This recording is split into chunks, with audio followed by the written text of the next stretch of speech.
Le football, le sport le plus populaire de la planète, qui offre à ses fans des émotions uniques. C'est le plus beau jour de ma vie, c'est Michael, sorte de mon fils, il me tout, là. Va vite, Nilmar, il va vite. Accroché. Putain, j'ai envie de tabasser l'arbitre, il y a péno sur Nilmar, c'est évident, c'est évident. Attention. Dessus. Oh bah finalement, peut-être que vivre, c'est pas si important. Non. Oui, allô, je suis bien chez Brico Dépôt.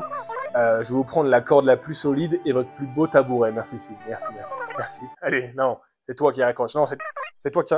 Hey, c'est comme la musique finalement. T'as des morceaux qui te font sauter de joie. D'autres qui te rendent agressif. Et d'autres aussi qui te donnent envie d'en finir.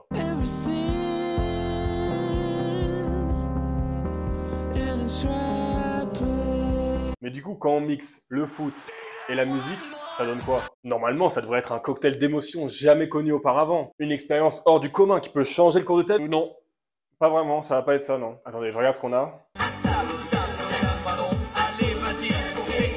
Et oui, dans cette vidéo, on va se faire un petit top 5 des meilleures chansons de footballeurs. Pourquoi 5 du coup? Parce que c'est le numéro 10 d'Anoréal et que je vais me concentrer sur les joueurs français et qu'il n'y en a pas beaucoup qui s'y sont essayés. Bizarre. Bon, assez blablaté. Vous me branchez votre casque de gamer LED multicolore Razer édition collector, bienvenue chez les HTDS. Ou alors vous connectez vos AirPods Pro de conseiller Accenture, hein, je veux pas vous mégenrer. Donc allez, augmentez le volume, attachez vos ceintures. On part pour un voyage vers la planète du foot et de la musique. La planète musique.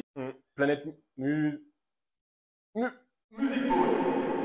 Ah, ça marche pas très bien. C'était mis en premier. Oh les champions, on est tous ensemble. En numéro 5, on commence avec Jean-Pierre François, un homme aux 3 prénoms, comme Yann Arthus Bertrand et mon ami Guy Florian Anne. Pitié les gars, laissez des prénoms aux autres, il y a des enfants qui naissent sans prénom, on s'en sort plus. Regardez, on va devoir appeler celui-là... Ouais, ça, voilà. Ok, alors JP François, c'est un des rares cas où la carrière musicale va dépasser la carrière footballistique. Il est né en Meurthe-et-Moselle en 1965. Et sa carrière de footballeur pro va être très rapide, attention. Il jouera à Dijon, à Bâle en Suisse, puis à Saint-Etienne, où il finira sa carrière en 1988, avec un total de 30 matchs disputés en pro sur 6 ans. Bon, niveau football, vous avez compris, c'est pas Messi, mais un an après sa retraite, il va nous dropper ce banger. Je te survivrai d'un amour vivant. Je te survivrai dans des yeux d'enfant. Je te survivrai comme un revenant. Je te survivrai. Là, c'est la folie. C'est la chanson de l'été 89. Elle grimpe jusqu'au numéro 2 du top 50. Et c'est la totale. Un disque d'or, invité chez Drucker. Je sais pas si le football a perdu une star. Non. Gros succès donc, et vous allez voir que c'est plutôt l'exception. Ah, petite anecdote aussi, sa fille Sandy François a participé à la 4e saison de la Star Academy en 2004. Il y a même un mec qui lui fait là t'étais archi faux. Et c'est grave mignon, elle a même fait un duo avec son père pour un prime. Face à face, on se ressent. Mais attendez, Starac 2004, c'est la même année que... Grégory. Écris l'histoire. Je sais que nous nous reverrons un jour ou l'autre. Salut mon... Oh les champions, on est tous ensemble. Ah ouais, en fait, j'ai fait le top en fonction du palmarès footballistique des joueurs. C'est vrai que c'était peut-être mieux de le préciser, ouais. Donc, numéro 4, Joël Batz, né en 1957 à... Mont-de-Marsan, allez, Mont-de-Marsan, yeah. Allez, Mont-de-Marsan, let's go. Et là, c'est déjà bien mieux niveau football. On parle d'un grand gardien. Champion d'Europe avec l'équipe de France en 84. Champion de France avec le PSG en 86. Le premier titre de Ligue 1 du club quand même. Plus de 550 matchs en pro. Et donc en 86, il est à son prime. Champion de France. Il s'apprête à partir à la Coupe du Monde au Mexique. Voilà, tout va bien. Quelle belle journée. Zéro souci. Et là, vous pensez qu'il va nous sortir une hymne. Un truc entraînant pour chanter dans les stades. J'ai voulu t'offrir un verre, histoire d'oublier, mais tu as refusé. Tu es parti, tout seul.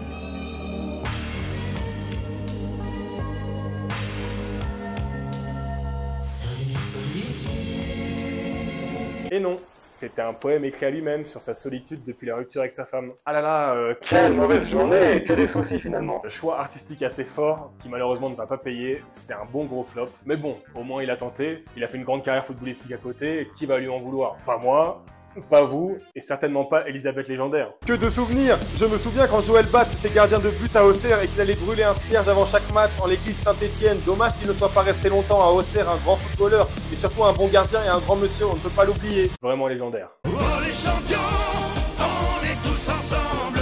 Numéro 3, et là c'est unique parce que vous avez deux joueurs pour le prix d'un, Basile Boli et Chris Waddle. Le duo magique sur le terrain comme au microphone. Donc ils ont joué à Marseille ensemble 3 saisons, de 89 à 92. Basile est français, Chris est anglais, mais ça ne va pas les empêcher de dominer la Ligue 1 avec 3 titres consécutifs quand même. Basile, défenseur, est entré dans l'histoire en marquant ce but. Boli dans l'axe, Marcel Desailly au second poteau et but de Boli. But qui offrira à Marseille la première Ligue des Champions pour un club français et la seule pour l'instant. Ne vous inquiétez pas mes Parisiens, la prochaine c'est la bonne.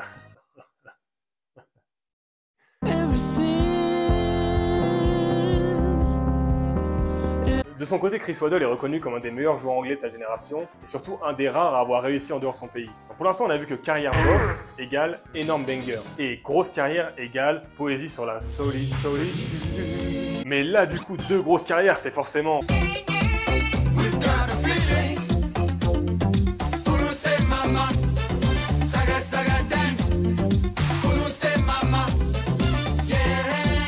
Et oui, c'est un gros banger, We've Got a Feeling. C'est simple, Chris, je vais t'expliquer. Dans mon pays, il y a des sorciers. J'ai peut-être trop bu de potions magiques sous le soleil de mon Afrique. Oh allez, c'était une autre époque. Yeah, yeah, we've got a feeling. Bon, j'ai pas trouvé les chiffres de vente exacts, mais faites-moi confiance, je suis sûr que c'était un succès. Donc, tiens, tenez Basile Boli qui danse sur Sa paix comme jamais, là, pour me faire pardonner. Ah ouais, ça me rappelle quand j'étais animateur au camping Le Valérique de Saint-Valery-sur-Somme et que je devais faire une choré sur cette chanson tous les midis sous la piscine couverte.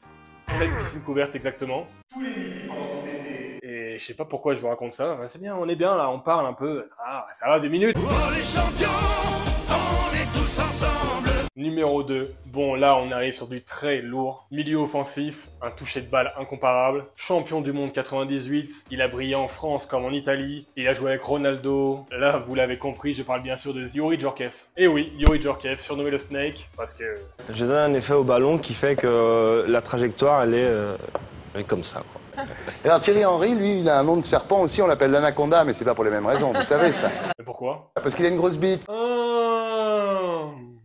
Okay. Énorme carrière donc, champion du monde 98 et champion d'Europe 2000 avec l'équipe de France. Passé par Monaco, le PSG, l'Inter de Milan, Djorkaeff c'est plus de 700 matchs en pro. Le Snake, malgré un petit passage compliqué en Allemagne, a tout réussi dans sa carrière. Et là, si vous avez suivi la vidéo, vous voyez un peu où je veux en venir. Hein. Le son va être... Dans ta lumière.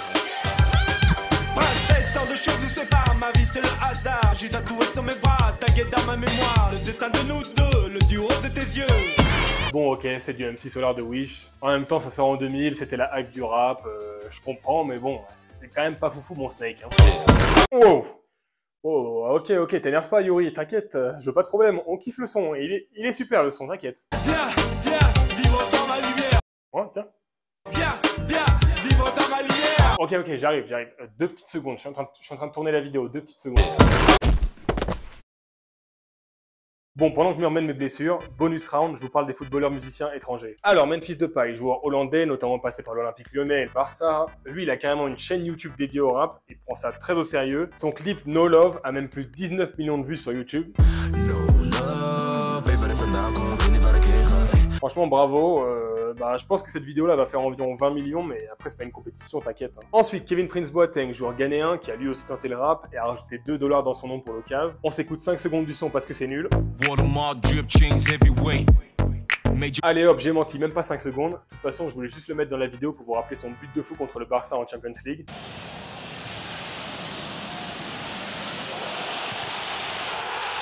Voilà, c'est bon, je suis guéri. C'était le bonus round, on passe au numéro 1. Oh les champions, on est tous ensemble. Numéro 1, mais je devrais plutôt dire numéro 9, parce que la première place, c'est pour le dernier ballon d'or. Karim Benzema.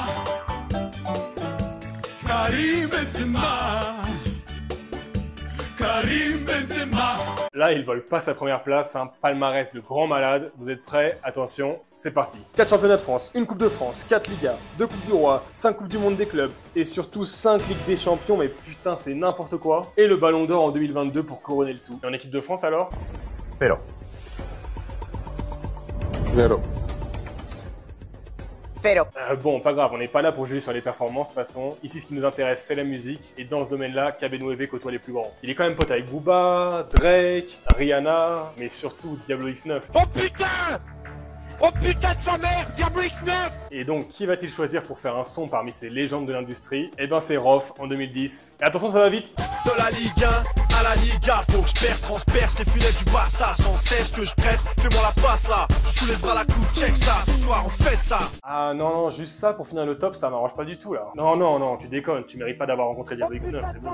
Bon, ben, j'ai rien à dire. Voilà, je vous mets la story où il écoute du Angèle, ça c'est marrant. Te dire pourquoi.